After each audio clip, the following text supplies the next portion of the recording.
আসসালামু আলাইকুম এভরিওয়ান।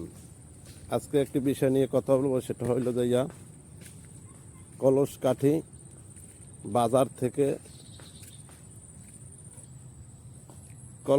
বাজার থেকে আশেদের খাওয়াঘাট পর্যন্ত যে রাস্তাটি করা ছিল, এখন রাস্তাটি বেহাল অবস্থা।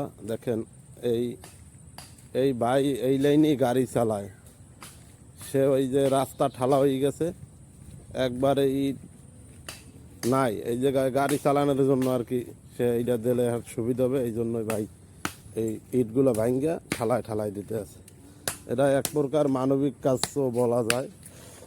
এই একই রাস্তার প্রত্যেকটা জায়গায় এরকম ঠালা দেখে দিবেন নাকি? আর এখনো দেবেন সামনে? হ্যাঁ, ওই যে আশেদের খাওয়াঘাট নাকি শুনছি যে অনেক জায়গায় ভাঙ্গে গেছে, রাস্তায় বন্যার পানিতে নেমে গেছে, এগুলো দিয়ে দেবেন নাকি? হ্যাঁ। ও আচ্ছা, তবে আমি সবাইকে বলতে চাই যে এই রাস্তাটার প্রতি আপনারা একটু নজর দিবেন, যেন এই রাস্তাটি একটু নির্মাণ কাজ বা যে কাজগুলো বাকি বা আবার বরাদ্দ দেন এই কাজগুলো করার জন্য। যেহেতু এই রোড থেকে আপনার প্রত্যেকদিন স্কুলের ছাত্রছাত্রী এবং দেখা গেছে ওই কবাই নলুয়ার লোক এই জায়গায় লক্ষ্মী বাসার লোক এই জায়গায় আসে।